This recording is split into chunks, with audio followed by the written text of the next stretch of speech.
So tonight for our retro review, we are going to be talking about Robocop.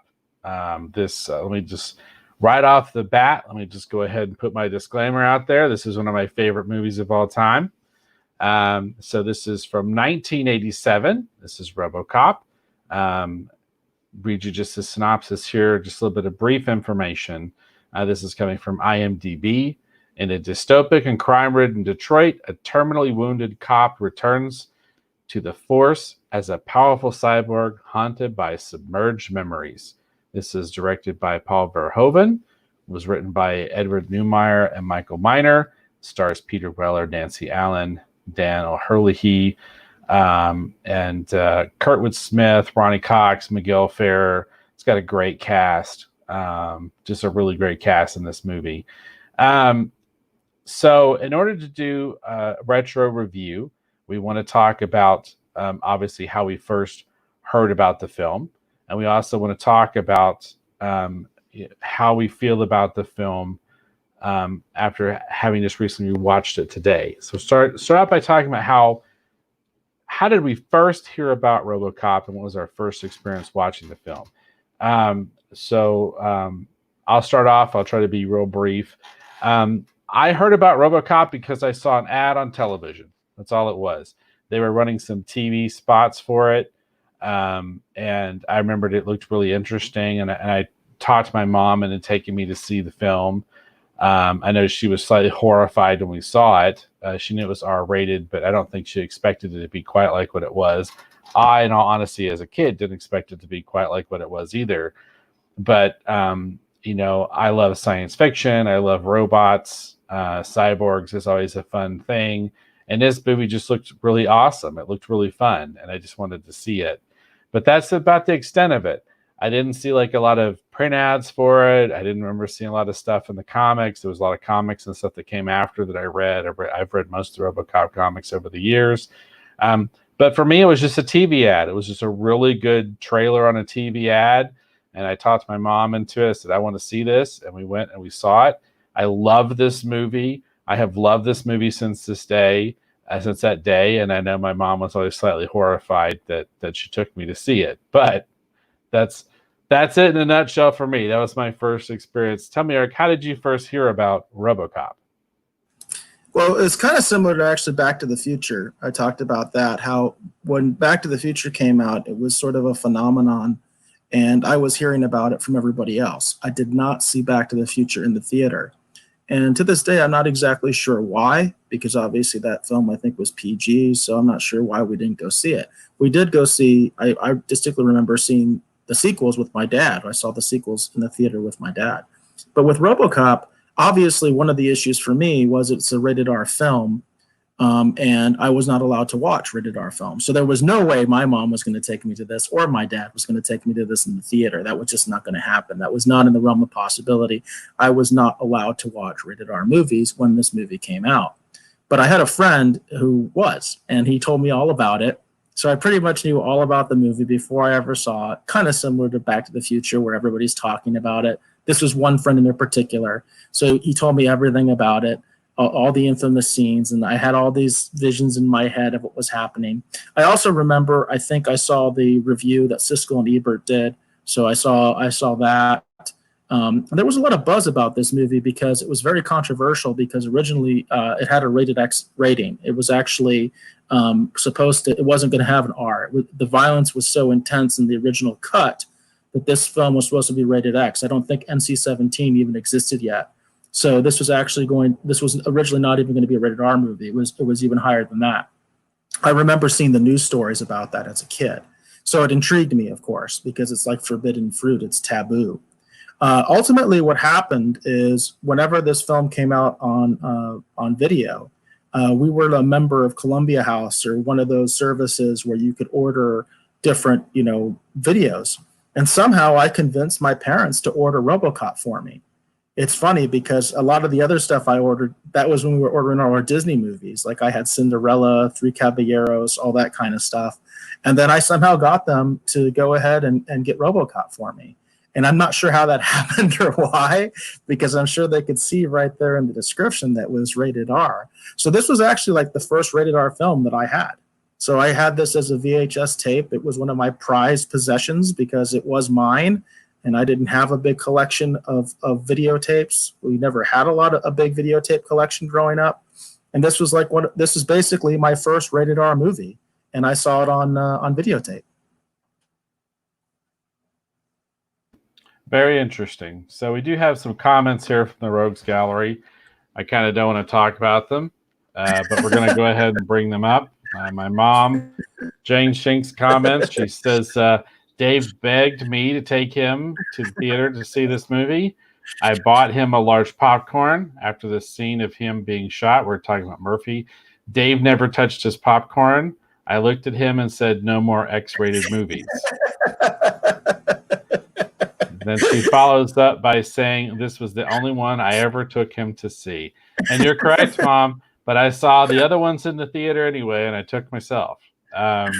So, you know, when I saw this first movie, you know, I was you gotta go Bobby's comment. Bobby said I had a very similar experience after that opening scene. Says my jaw hit the floor.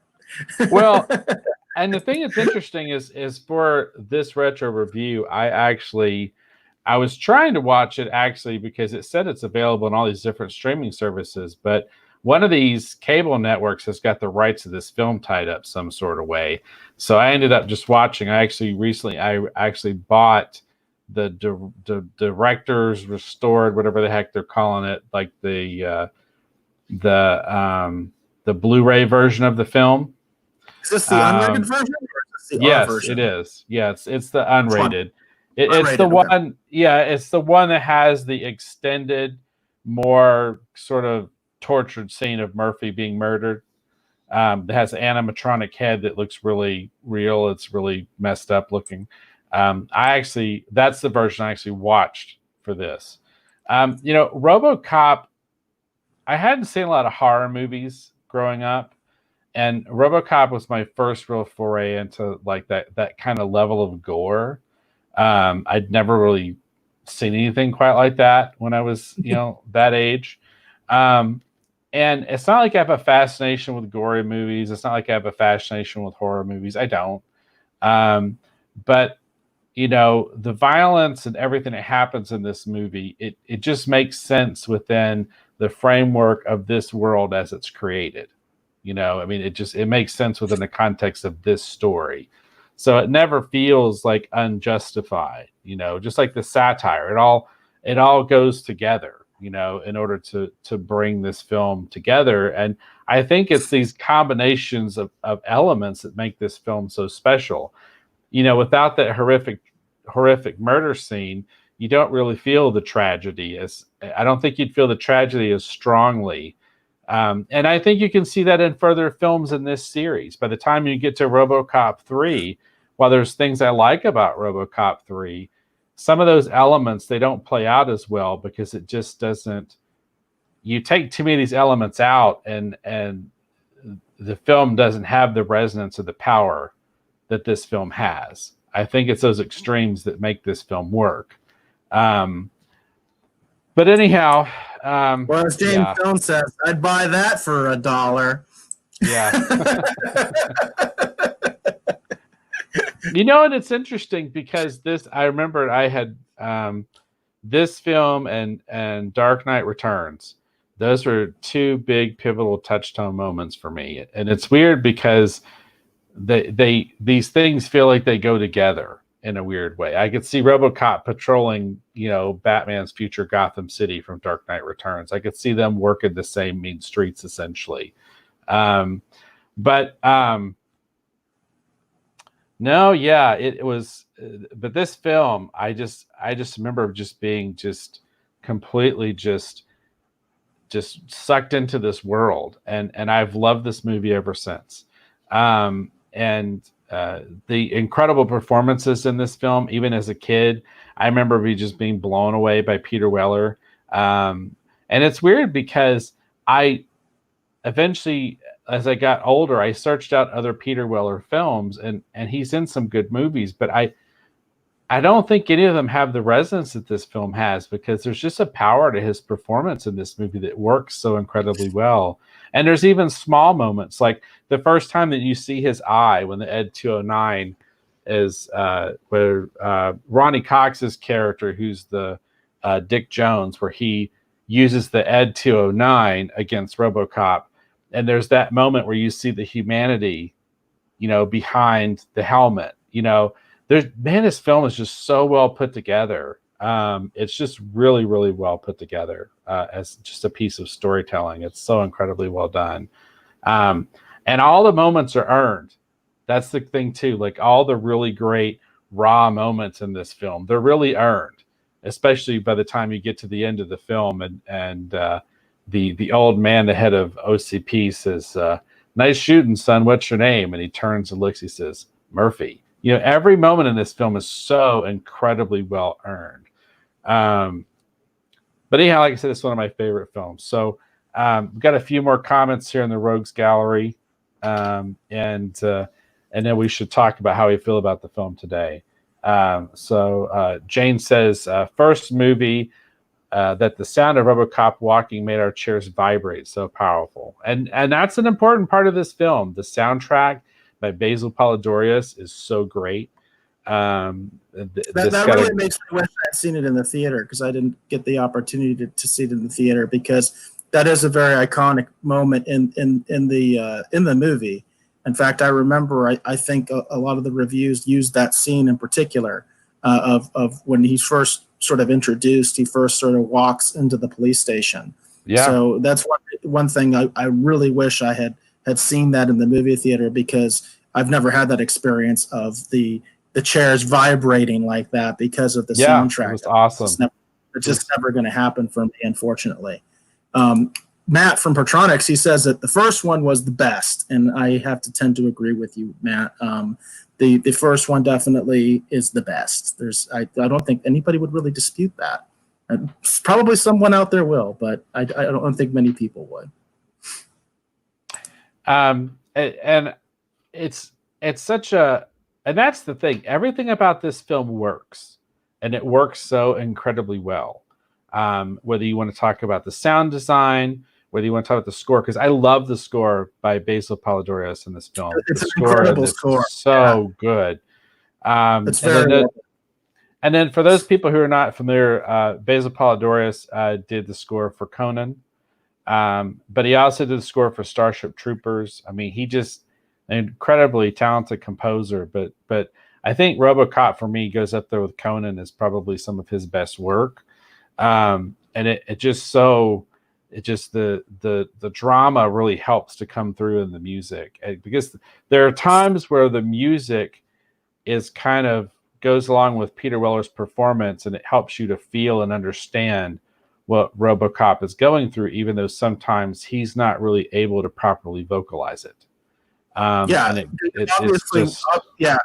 that's a great point, because obviously once he becomes RoboCop, once he's not really Alex Murphy anymore, and he becomes RoboCop, he's very stoic. And also his face for much of the film is obviously obscured. You can only see the bottom of his mouth. But even that doesn't really matter, because even when he takes the helmet off, he doesn't get to emote very much because obviously he is a cyborg. So yeah, you're absolutely right. The music really helps kind of with that gap in terms of the ability of the actor to show emotion, because he's basically, I'm sure he was being told not to. You know what I mean? It's like, you're a cyborg. You know what I mean? So you can't be showing all this emotion on your face. But still, the performance is still subtle enough that you can see it. You can see it within the context of him being a cyborg, and being very what's the word I'm looking for? Very, very emotionless. But he's able to still sort of emote in a sort of special way, and the music really helps with that. It really sets the scene and really helps you kind of see how he's feeling, because you're not going to see it on his face. You can't see it on his face. He's not able to show that. He's not able to do that. He doesn't cry or something like that. They didn't go there, which I think is good. They kept RoboCop as just this tough, he's a cyborg. He's part man, part machine. You know what I mean? So he's he's different now. You know, he's not the same person that he once was, although he's trying to regain some of that, trying to get some of that humanity back. You talked about that earned statement at the end, because that's what that's all about. That's the whole point of the movie, right? Is this guy loses his humanity and then has to get it back, you know, and you know, that's basically the heart of it all, you know. Yeah. James kind of went back to something you talked about earlier. He said, it's funny you brought up Dark Knight Returns, because Miller worked on RoboCop 2 and 3, much to his regret. And I've heard those stories as well. That is an interesting parallel that you bring up there, James, because Dave was talking about the fact that the Dark Knight Returns seems to fit with this, and RoboCop could easily be patrolling the streets of Gotham, which is maybe what Miller was thinking. You know what I mean? Maybe he thought that himself. He's all like, hey, I see some parallels from my story. I think I could do something really cool with this. Yeah. Maybe you could, maybe you couldn't. You know well, I mean? I do have something interesting that I want to bring up along those lines. But before we wrap up the review. Just 1 second. Matt's saying bye. So thanks for coming in, Matt from Portronics Film Festival. He said, great show tonight, gentlemen. He says, I'll catch you all next time. So thanks, Matt, for tuning in and checking this out. I know Matt very well, so I know he's been watching on his phone, by the way. So I really appreciate you sticking it out this long and checking out the show. Yes, thanks for watching, and I hope you enjoy the rest of your evening. Well, here's the let's finish our retro review, and then I have this thing I want to bring up. So, of course, in order to be a retro review, we have to talk about how we feel about the film today, having recently rewatched it. I didn't get to talk about how I felt about it back then. Oh, okay. So yeah, go ahead. Talk about how you felt about the film back in the day. As I mentioned, I got this. This was like the first rated R movie that I basically owned. And it was one of the first movies that was like mine. Like I mentioned, I had a couple like Disney films and things like that were kind of mine. But this was like the first time that I had kind of definitely a rated R film that belonged to me. It was like my personal movie. And I watched it all the time. I had a very small collection of videos. I didn't even own Star Wars. I didn't own any of the Star Trek films, and those are the franchises that I really like the most. So I watched the heck out of this movie. It was just absolutely intriguing to me because I didn't get to watch a lot of gore or anything like that. I wasn't supposed to be watching rated R movies. Again, I still don't understand why my parents allowed me to have this and why I owned it, but I watched it like crazy. I'm pretty sure that VHS tape is completely worn out. So I was absolutely intrigued by it because, like I said, I didn't have any other real context for films with this kind of violence in them or anything like that. Nudity, I wasn't used to that. There's some very brief nudity in it, but it stuck out to me as a kid, you know what I mean? Because I didn't have anything else really to compare it to. So it really had a big impact, I guess, on my childhood, because like I said, I didn't really have anything else that I was exposed to that was like this. It wasn't until maybe a little bit later I had a friend who was really into horror movies. And I used to watch horror movies at his house, not at my house, but at his house, I get to watch them. So it did have a big impact on me in terms of that. And I watched it like crazy. Like I said, I was absolutely fascinated with it. Well, very cool. So in order to be a retrospective, we have to talk about obviously how we first heard about the film, how we felt about it back then, and then actually how we feel about the film today, having recently rewatched it. So I watch this film pretty regularly. It's on a lot. One of the interesting things I like to talk about is Barney Wrightson, who's a tremendous illustrator, artist, comic artist, who has since left us. But one of the things I like to talk about is someone asked him because Barney is actually also the co-creator of Swamp Thing with Len Wein, and Swamp Thing had two films at the time that this question was asked to him. We were at a it was a model and mostly a model building convention actually in Kentucky, I think it's WonderCon, I think is what they call it. Maybe I'm confusing it with something, or Wonderfest. Anyhow, it's primarily, this convention is geared towards people who build resin model kits, and some of them build ships, and some of them build anime, mech robots, and a lot of people are into just kind of sort of figurines, whether it's or model figure kits, whether it's Batman or Frankenstein, the Mummy, whoever, Dracula. So Bernie was a guest at this one show. I think it's Wonderfest. I know several years in a row he was a fan favorite, and one of the years I got to go, he put on a live demo where he was actually drawing Swamp Thing while the crowd watched, and everyone just sort of like asked him questions. One of the questions was asked to him is because Bernie had seen so many of his characters at that point, and at that point, superhero characters in live action movies were still kind of rare. It's not like it is today. And so Swamp Thing was one of those characters that had been adapted as a cable television series. It had 2 big budget films. Well, not big budget, but it had 2 theatrically released films. This is a big deal. So someone asked him, they said what he felt like the best sort of comic book movie was out of the ones that had been made, wondering, I think, if he would actually say, one of his Swamp Thing films or whatever. And Bernie actually brought up Robocop as, at that time, being sort of the best sort of comic book inspired or comic book sort of kind of film, even though it wasn't a comic book, just when you look at the elements of it. And I could see why it appealed to me, and it still appeals to me in the same way.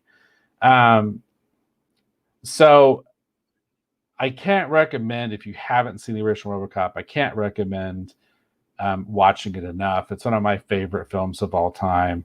Even having recently, revisited it, it's still such a great film. I really feel like it is a classic in my mind, especially for those of us that are into the sci-fi action adventure genre. Like I really feel like it's a classic. So that's my total take on it. So tell me, Eric, how do you feel about the film today? Well, I've always enjoyed this film. I do own it, which I always mention. That's high praise if I own the film. I'm lucky that I owned it. As Dave was talking about earlier, one of the reasons we decided to review this was because it was supposed to be available on Hulu. Well, as he mentioned, you have to actually, I think, have the Stars package in order to actually see this on Hulu. And we didn't know that when we first decided to review this. So luckily, I do own this. It was actually a gift from someone years ago. The only unfortunate thing about this is it's not the unrated version. This is the R version. I think I've only seen the unrated version maybe once, if I've actually seen it. I don't know if I've actually seen the unrated version before, but that's what I always wanted. I always wanted the unrated version, but someone gave this to me, and I was like, well, I'm not going to buy the same movie twice. So I do own it, and thankfully, because I owned it, I was able to watch it. I actually watched it earlier today, and it is a great movie to rewatch. This movie is so prophetic. It is just amazing how many things in this movie are relevant to today. There's a joke I remember that they did on Honest Trailers where they talk about how basically this is modern day Detroit that is depicted in this film, so they predicted that. The way they treat news, you know what I mean? And all the stuff where people talk about fake news and we lampoon the media, all over this film. Also, if people might not notice, these newscasts are only supposed to be 3 minutes. So they give you 3 minutes to basically figure out everything that's going on. They don't give any context. They just throw it all out there. And to me, that's very much the way that the internet works. And even though they didn't predict the internet, they did predict the way news works now. People just digest it in these little blurbs, and that's it. You know what I mean? And of course, you can tell these guys are fake as can be. As far as the newscasters and stuff like that. So they predicted that. DVDs, Blu-rays, that's one of the big ones that I always think is cool because that was not common. Back in the late 80s, people were not saying that we were going to be watching videos essentially on DVDs or Blu-rays because clearly that's what they watch. Clarence Boddicker has that moment where he puts in that video that Dick Jones made and before they kill the creator of Robocop. and it's clearly a DVD or a Blu-ray. They don't call it anything, but that's clearly what it is. Police officers are talking about going on strikes right now. That talk is going on. Never thought it would happen in my lifetime. I was, involved in public safety for 20 years. But guess what? Police are now talking about going on strike. It might actually really happen in some cities. I mean, there's just so much in this that's incredibly prophetic, and not necessarily exactly in the way that they said, but in terms of the tone, in terms of you almost feel like what the writers were seeing back in that era, and they were like, hey, I could see this stuff happening. I could see this stuff happening in the future. The concept of privatizing the police, that's something that's on the table right now. People are talking about that. There are so many things that are incredibly topical in this movie and incredibly relevant to what's going on today. So it's a really interesting movie to watch in that context. And I did want to mention that one of the other reasons we decided to review this was because on our previous episode, we reviewed The Terminator. And we thought that, The Terminator and Robocop, that's sort of a natural matchup. That's a natural contrast. And give a shout out because my brother pointed this out to me when I was a kid. And I remember this is something that's always stuck with me. There's that interesting, we talked about in our last review of Terminator, how there's that scene where the Terminator walks into a police station and kills a ton of police officers. In Robocop, he goes into a huge den of drug, basically a drug manufacturing plant, and he just wipes everybody out, all the druggies, all the criminals. And I've always thought that that's interesting, that contrast between the two films. So there's just so many interesting things about this movie. I definitely think it's, it still has that huge impression on me that I did as a kid. And I'm seeing new things in it now, watching it today, that I didn't really think about when I watched it originally.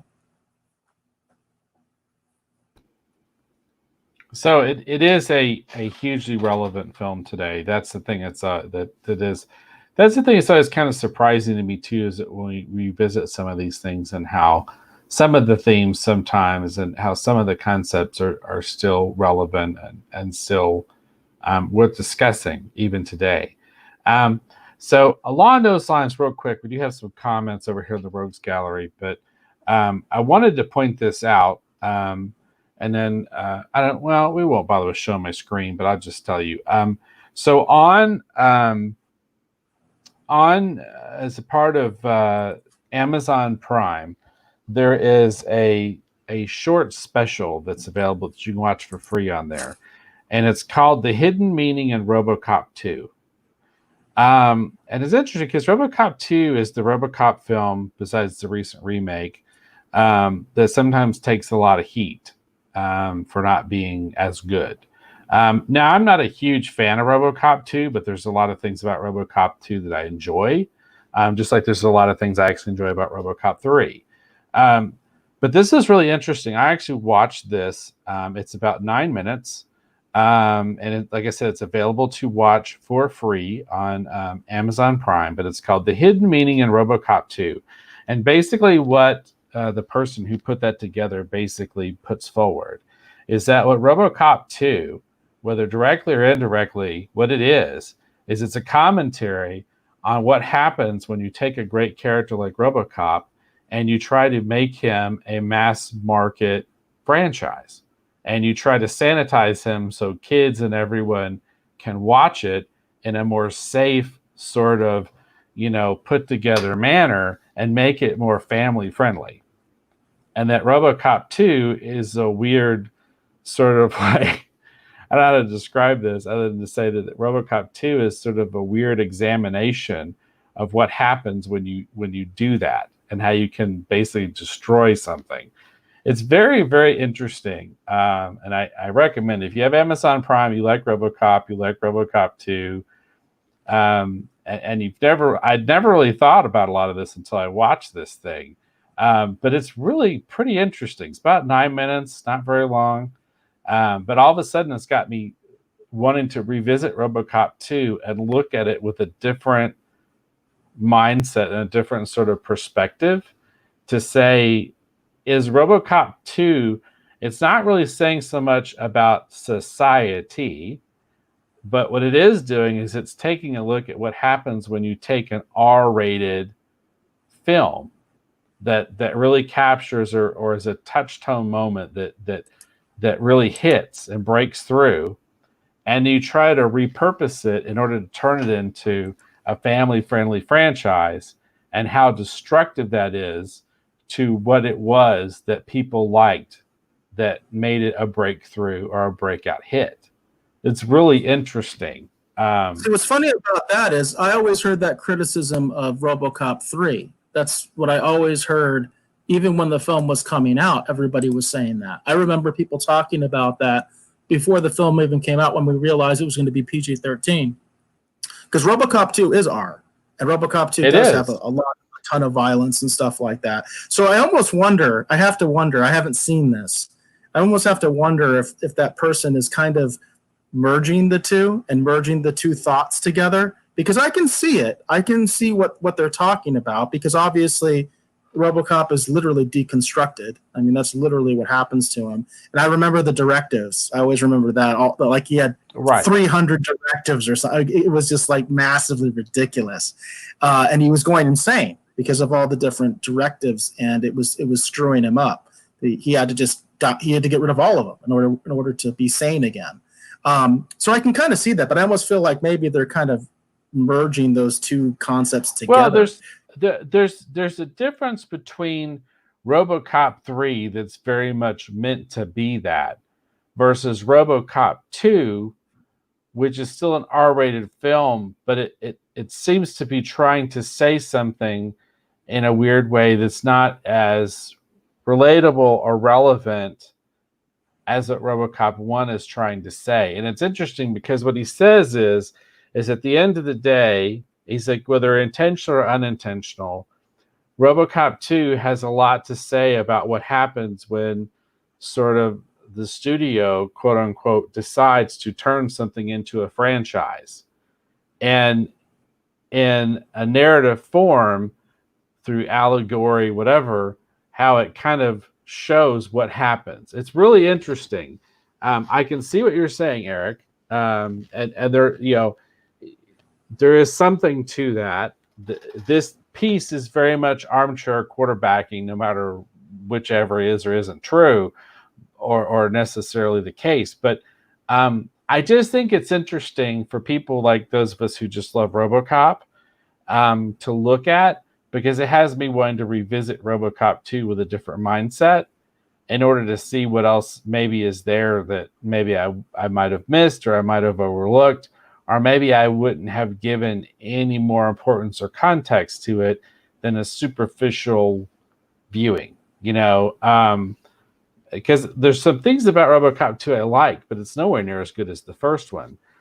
But when looked at through this particular lens, it makes me wonder, it's like, wow, was RoboCop 2 just really amazingly relevant just to RoboCop 1? Is it more a commentary on film and franchise than necessarily a commentary on society or people or the future, as what RoboCop 1 is? Because another theme of RoboCop 2 is this idea that as we become more one with technology, the more we lose our connections to people, and the more we lose our own humanity. And sometimes we can't even see it because we're almost being driven by what the machines are telling us to do. And so it's just kind of interesting to think about. Well, actually, it's not the machines that are causing the problem in this in this franchise. It's the people that are causing the problems in this franchise. You know what I mean? No, but you understand. It's the board of OCP, and it's just the way society has become so corrupt. You know what I mean? In this series, I mean, I get what you're saying. I do understand that there's an element of that, but to compare it to, say, Terminator. In Terminator, that's clearly the theme of Terminator, is the idea that the machines take over. That's not exactly what's happening here. You know what I mean? In this case, it's the human beings that are screwing everything up. You know what I mean? Right. All the point I'm making is that sometimes when you allow machines maybe to, and again, just a general sense. I'm talking thematically, and because I can see it just in general, but it's just this idea that as we become more one with the machine, if we're not careful, whether it's the puppet master behind pulling the strings who controls the machine, right? Or it's just our loss of connection to people, family, whatever. I just think that there's something to be said there. That's Yeah, I can see even that. I can further, see that. right? Definitely, That the loss of connection to people is definitely a theme in this movie. That's definitely something that he loses. He even says it. He can't remember his family. He says I can feel them, but I can't remember them. You know what I mean? So there's obviously a clear disconnect to his prior relationships, and it's because of the process that he's undergone and all that stuff. But I did want to mention, because you were talking about before, this idea of from that movie or whatever, that short, that they talk about the this is what happens when you take a sort of a good R-rated thing and you try to make it for kids. I actually really love the RoboCop cartoon series, and what's really neat about it is, in a lot of ways, it picks up right after RoboCop 1, and it doesn't deal with anything in RoboCop 2. In fact, I don't think RoboCop 2 had even come out yet when the RoboCop cartoon came out. A lot of people may not remember it. It was part of like the Marvel Showcase. So there was a couple other shows involved with that. It was like an hour-long thing, and they used to rerun some of the old Spider-Man cartoons and things like that along with it. But it's actually had some really interesting elements where they took things from the original movie and they expanded on it. For instance, Dr. McNamara. It's funny, a lot of people that probably love RoboCop may not even remember who that was. Dr. McNamara is the guy who's operating Ed 209 when they do the test. And Jane had mentioned, she said, I kept closing my eyes to not see the gore, but opened my eyes just in time to see the guy get hit with the car and exploded on the windshield. Well, that character, they actually brought him. Well, no, that was in the TV series. Now I'm doing it. I'm mixing different RoboCops together. But in the cartoon, McNamara was actually like a major character. He was actually like the major villain for RoboCop, because he was always trying to make. He was still basically upset about Ed 209, and he had made more like Ed 220 and stuff like that, where he was competing with RoboCop. So they actually took a lot of elements from the movie that I thought were really interesting and fascinating, and they expanded on them in that cartoon show, and they never touched on any of that stuff in RoboCop 2 or RoboCop 3. One of the things I mentioned to Dave off the air that I remember about that show was they even had Lewis and Murphy as RoboCop go on a date, because there was obviously implications that there might be some sort of romance between them in the movies, but they never went there. But in the cartoon, they actually were dating and stuff like that, which I found really interesting watching that as a kid. So I think that's just ironic. I'm going to throw that out there, because talking about that, because obviously the intention of the cartoon was absolutely to market to kids and all that stuff. But I thought the cartoon had some really cool elements that they never even touched on in the movies. Well, and I mentioned too off the air off the air, actually, at the end of, we tend to talk a little bit and sort of discuss what we're going to do for the next show at the end of obviously the previous show. And I had mentioned that the Joel Kinnaman, the new RoboCop film, that there's some interesting elements in it. Obviously it doesn't compare to the original, but there's one really great scene in the Joel Kinnaman film that I think makes that film actually worthwhile. And it's the scene where they're having a hard time kind of breaking him down enough in order to program him properly. And he keeps managing to be able to resist. And one of the ways that they finally manage to really break him down is they actually have this really powerful and it's gut-wrenching scene where they take all the mechanized parts away from him until it's basically just what's left of him as Murphy, a human being. They make a comment in this film that all you are, or maybe it's the second film, that all you are is a brain and so many pounds of flesh. You're not even a corpse. Well, they show us in that film what actually remains of Murphy. And Joel Kinnaman plays that scene so incredibly well. And that scene alone, I think, is worth watching that movie just to see that, because I feel like that's the one element that they could have done in a RoboCop 2 or whatever that would have really added to Murphy's story and really driven home the tragedy of what has happened to him, and what he is now. I will say this because we talked about that last week, because you were telling me, because I haven't seen that film, and I have no intention of seeing that film. I'm a classic guy. I like the originals. I don't do a lot of the reboots and the remakes and stuff like that, and I keep getting burned on them. So that's what happened there. But I thought that idea was fascinating, but I realized that scene where he takes off his helmet, to me, in this film, does the same thing. There's that moment where he has that recognition, and he does see what he's become. He understands. I mean, literally, the only flesh he can see is his face. Even the back of his head is replaced with mechanical components and stuff like that. And remember that the reaction that he has is he basically is like disgusted, and he even tells Lewis to just back off and leave him alone. You know what I mean? Because he just once he has that recognition of what he is, he needs a moment. He needs a moment to process it. So I think this film did the same thing in a very different way. Because I was thinking of that I was thinking of what you told me, and when I saw that scene, I was all like, well, they did deal with that. They did actually deal with that in the original film, because he has that moment where he does recognize what he's become and what's left of him, and it's not much. I mean, basically all that he's seeing is a face, and it's like half a face, because the back of his head even isn't flesh anymore. Right. Yeah, but like I said, I feel like that moment would have been good for like a RoboCop 2, or RoboCop 3. I feel bad that, and I think it's unfortunate that moment isn't represented within one of the films that comes after that's kind of in the more the main trilogy. You know what I mean, for the original. It's just such a powerful scene, and it's just that one element. I'm like, that would have been really interesting, you know what I mean, to have in one of these other films, to further kind of drive that point home. Because the way that Peter Weller plays that, the recognition scene in this film is powerful and classic, and I would never want to take that away, and I would never want to change that.